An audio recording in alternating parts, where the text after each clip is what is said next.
Això és Catalunya fa dissabte, un programa de Ramon Serra, activista i periodista jubilat, però no retirat. Catalunya fa dissabte. Una llengua, un país, una llengua. Catalunya fa dissabte. Hola a tothom, com va això? Bé, comença aquí un nou programa, una nova presentació, un nou podcast a YouTube. Quan es comença una nova cosa, el primer que s'ha de fer és la presentació, no? Encara que ho he fet a la careta. Em dic Ramon Serra, soc periodista jubilat però no retirat, també activista. Quan em havia de guanyar les garrofes feia de periodista i l'activisme quedava una mica en segon terme, no? Ara, doncs, que estic jubilat, em puc dedicar més a l'activisme i ho faig servir, doncs, el periodisme per completar aquest activisme. Bé, algú us dirà, bueno, què fa? Hi ha un senyor gran aquí, ara, que coi ens vol explicar amb això de que Catalunya fa dissabte. Faig cas del que deia un japonès, en el sentit que una persona que no es dediqui part de la seva vida a fer obres en favor de la col·lectivitat és que està ja a l'avançada de la mort. I això és, està bé que ens preocupem tots de viure el màxim possible, però el més important és justament també això, dedicar-se a la col·lectivitat. I més en aquest país que en diem Catalunya, que està en una època d'emergència nacional. Què vol dir això? Doncs que Catalunya està en perill de mort, està a la UCI, Unitat Catalana Intensiva, i que si no vigilem, doncs ens anem al pot. 2000 anys d'històries se'n poden anar en 3 i no res. Bé, a veure si explico tot això. Com dic, Catalunya fa dissabte és una expressió que fèiem servir abans, quan jo era més jovenet, quan les mares i les dones feien dissabte, això mateix, a les cases, que volia dir escombrar, treure la pols, no? Ara jo espero que també això ho fem una mica també els homes, no? I crec que a Catalunya també es necessita que li treguin la pols. Abans també quan es feia tot això es cantava, oi? Ara em sembla que hi hem perdut això de cantar, no? I fent una cosa fàcil diria que fem moltes cantades. Però bé, vaja, l'important doncs és posar-se en acció. Bé, he dit que em presento aquí i vull fer coses perquè Catalunya està en una situació d'emergència nacional. Penso que viu el pitjor període de tota la seva història, excepte en els períodes de guerra. Sí, el pitjor període. Per què? Doncs precisament perquè el factor més important de Catalunya, sabem tots, o hauríem de saber, que és la llengua.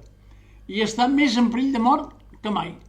Catalunya ha resistit les persecucions de Felip V, de Primo de Rivera, de Franco. Però el que no podem resistir ara és passar de 6 a 8 milions en 3 i no res. No crec que hi hagi cap país de l'Europa Occidental que ja els seus residents hagin passat a ser una minoria. La gent que parlem en català, habitualment, segons les estadístiques oficials, ja només som un 32% pelat. Segons els baròmetres internacionals, quan una llengua baixa del 30% de parlants, està en període de mort. I com que el català cada any sumem un punt menys, vol dir que estem en període de mort. Per tant, això no és un pensament meu, no és un pessimisme, és la realitat. I per què Catalunya està en aquesta situació? Doncs perquè ha passat de 6 a 8 milions en un 3 i no res. I aquests 2 milions que han arribat, doncs segur que pràcticament no n'hi ha cap o molt pocs que parlin català. I per tant, com que totes les circumstàncies són afavoridores del castellà, la gent s'integra en castellà, nosaltres també ens veiem pràcticament forçats per una o altra circumstància i la llengua se'n va endoina. Quan dono la culpa d'aquest passar de 6 a 8 milions, no em refereixo exclusivament als immigrants, perquè no tenen cap culpa. Ells venen aquí, se'ls ha obert, portes obertes, doncs què voleu més tu? A vegades em convides. Per tant, no és que siguem racistes ni feixistes i aquestes ximpleries que ens diuen els bonistes. Els que han propiciat això, d'acord amb la dreta més dreta espanyola, amb la gent d'aquí i amb aquesta esquerra processista o esquerra de saló, falsa esquerra bonista, que com que tot això són dispendis públics, a ells doncs la butxaca els importa ben poc. Sí, papers per tothom, acollim a tothom. Voleu dir que algú d'aquesta esquerra progressista acull algú a casa seva, home, doncs potser que donem algun exemple, no? Perquè passar d'aquests 6 a 8 milions ha estat una catàstrofe. Diuen que el país necessitava gent. Home, d'entrada hi havia, o hi ha molta gent amb atur. Això deu voler dir alguna cosa, no? Però a part d'això, doncs, la gent ve a treballar, sí, però a part de treballar ha de viure. Tota aquesta gent que treballarà malvivint, a on ha de viure? Ara ens queixem que ha passat, que ens falten molts habitatges. Com no han de faltar habitatges? A on podem col·locar la gent de 6 a 8 milions? 2 milions en menys de 20 anys. M'ho voleu dir qui és la constructora que pot fer tot això? Ningú, per molt que es vagi fent coses que se'n faran, doncs això és una punyalada total i absoluta, no? També les nostres escoles han estat col·lapsades del tot. Cada mes arriben 9.000 immigrants, nens que venen de fora i moltes vegades no són de cultura llatina. En els països multinacionals, com pot ser Bèlgica o el Canadà, doncs la gent que van a Flandes gasten un any escolar aprenent només la llengua. I el Quebec en francès i aquí a Flandes en flamenc. Aquí a Catalunya arriba la gent, se'ls fica a l'escola i els pobres mestres ja us apanyareu. I a més, hi ha gent que encara diu que només s'ha d'estudiar l'assignatura de llengua i literatura, no? Quan la llengua és l'assignatura més important al llarg de la tota vida.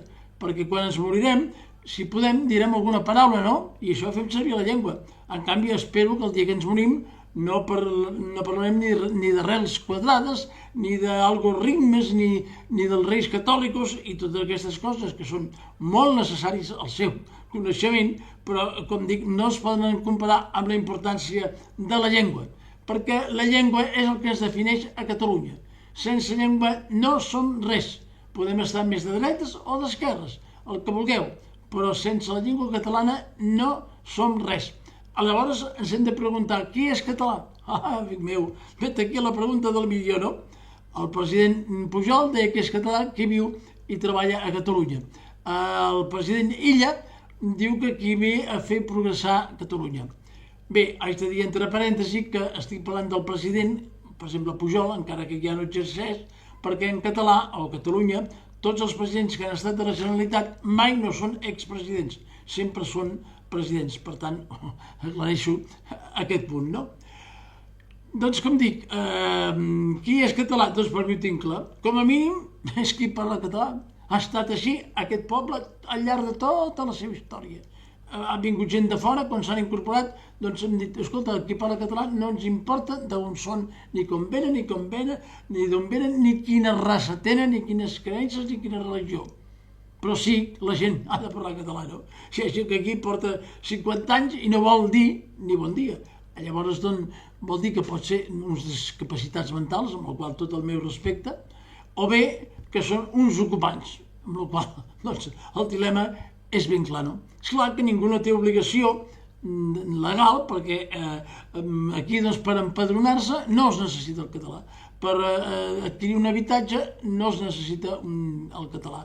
Per treballar, la major part de les coses no es necessita el català obligatòriament. I, per tant, en aquestes circumstàncies, per molt que fem per la llengua, doncs això se'ns en va cap avall. Ara bé, molta gent diu, bé, el dia que tinguem la independència, doncs, primer és que la independència jo no la veig pas a curt termini, jo almenys, i en segon lloc, encara que la tinguéssim, doncs tampoc seria fàcil d'arranjar la situació, perquè, com diu molt bé l'escriptor Villatoro, el castellà ha vingut aquí per quedar-se, o i tant, fins i tot en una Catalunya independent. Però llavors què hem de fer nosaltres? Doncs esclar, hem d'anar treballant i hem de fer coses perquè no fos cas que ens quedem sense independència i ens quedem sense llengua, que el pas que anem sembla que es pugui produint. D'aquí ve que tots hauríem de tenir-ne consciència, que és el més important de la situació, i veure cadascú de nosaltres què és el que pot fer. Per exemple, doncs, veure què gastem al final de l'any per la nostra llengua i cultura, no? Si comprem música, anem al teatre, al cinema, comprem diaris, pertanyem a alguna associació, i jo per això volia aquí dir-vos la necessitat, si pot ser, d'inscriure-us en alguna associació a favor de la llengua. Faré propaganda a favor de la Plataforma per la Llengua perquè és la que em sembla més activa en aquests moments. No vull menysprear la tasca de l'Òmnium, que també en soc soci, no? Però l'Òmnium fa unes coses doncs, més institucionals. Per exemple, ara està lluitant a favor del català a França i està pagant els advocats, no? I això és molt important, però ara mateix necessitem el carrer.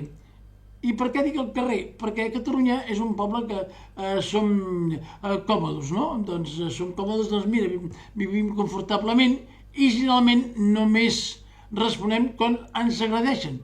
Això sí, quan ens agradeixen, responem. I ara passa que molta d'aquesta gent que ha vingut, sobretot d'Hispanoamèrica, que ens imposen el castellà a tort i a dreu, doncs, a més ens insulten, ens agradeixen, diu que som maleducats, que som racistes, que cony fem, i esclar, doncs molta gent diu, què passa aquí? I ara també doncs, les noves tecnologies ens afavoreixen, perquè quan hi ha alguna d'aquestes agressions, és bo doncs, que la gent o bé ho pugui enregistrar o al mòbil o així, prendre alguna fotografia i denunciar-ho. I quan es denuncia, aquestes entitats, la plataforma sobretot, doncs intenta fer alguna protesta, que aquesta protesta doncs, si la féssim moltes més persones, oi? Doncs seria encara més important. I creieu que, doncs, que les revolucions no les fan les masses, les fan les minories. I a més la revolució de la llengua, a part de l'actuació individual, necessitem sobretot aquestes actuacions col·lectives, no? Perquè com la Mata de Jonc, sols no podem fer res. I junts som imparables. Unes minories ben organitzades, fer molt xivarri, molt de soroll, perquè contràriament al que diuen els polítics, sí, necessitem molt de soroll, i el primer soroll és fer complir la llei de consum que han aprovat aquests polítics, no? Segons el qual tenim dret a ser atesos en català i per escrit, tenim drets a veure la rotulació dels comerços i dels restaurants en català, tenir les factures en la nostra llengua, també el menú dels restaurants, i tot això són coses teòriques, perquè, d'acord, no sancionen pràcticament a ningú. Vosaltres heu vist algunes lleis que no compartin sancions, que conduir, si fem algun error, doncs que no se sancioni. Si no paguem la renda, la declaració de renda no se sancionés, doncs també ha de passar amb la llengua. Però els nostres polítics són uns acollonidos, com diria el màgic Andreu. Per això, com que són uns acollonidos, nosaltres mateixos hem de ser els primers que els fem veure totes aquestes coses i les seves contradiccions i les seves covardies. I també en aquests grups doncs, que volen protestar tot això, i podeu dirigir les protestes a Aliança Catalana. Sí, Aliança Catalana, aquest partit, doncs, que és l'únic que ho fa tot en català, fins i tot ha fet que Vox faci les propostes en català, que quan vam als diaris de Madrid o les televisions, ella respon en català, que té un sentit català independentista bé, en canvi tots els altres fan el boicot perquè en diuen que és d'extrema dreta. Sí, és d'extrema dreta, sí, d'extrema dreta catalanisme, no? L'extrema catalanitat. Aquesta és la paraula exacta, extrema catalanitat. I jo comprenc que ella ha dit doncs, que era islamofòbica, i al dir això, doncs, si tothom es digués islamofòbica, a aquest país hi hauria un trasbalsament total i absolut, no? Però això, la realitat és la que és, i té raó en moltes coses, no? Ja en parlem un altre dia de tota aquesta invasió islàmica, perquè l'islam no és una religió, és una dictadura totalitària que es vol apoderar de tota Europa, ben sufragada pel Marroc i per l'Aràbia Saudita. Però aquí la gent no ho veu, benvinguts a la religió. Sí? Llibertat de religió quina?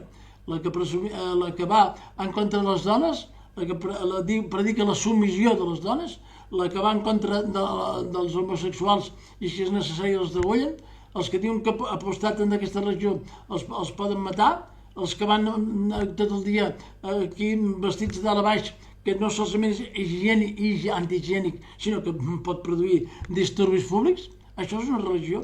Bueno, ja en parlem en dies veridors, perquè ara ja veig que m'ha estat allargant-ho, aquí faré un rotllo i no acabaria parlant d'aquest tema que a mi m'apassiona, no? Per acabar, doncs, aquesta primera sessió, sisplau, prenguem consciència. 2, mirem els diners que gastem cada cop de les coses catalanes. 3, si pot ser, inscrivim-nos en alguna d'aquesta organització de la llengua i si pot ser doncs encara participem directament doncs encara serà millor.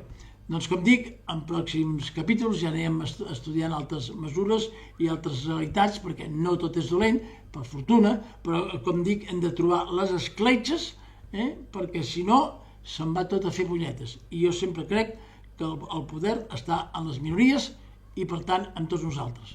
I acabo amb una frase de Joan Sales, que ja sabem tots aquest gran escriptor que ha escrit molt sobre la guerra i aquestes frases que són molt boniques, no? Si fóssim en una conferència la gent m'aplaudiria. Però bé, aquesta frase doncs diu així: fa 300 anys que els catalans estem ocupats i fem l'imbècil. Vol dir això que hem de deixar de ser catalans? Doncs no, hem de deixar de ser imbècils. Doncs justa la fusta. Moltes gràcies per la vostra atenció i fins a la pròxima. Catalunya fa dissabte. Catalunya fa dissabte. Una llengua, un país, una llengua. Catalunya fa dissabte.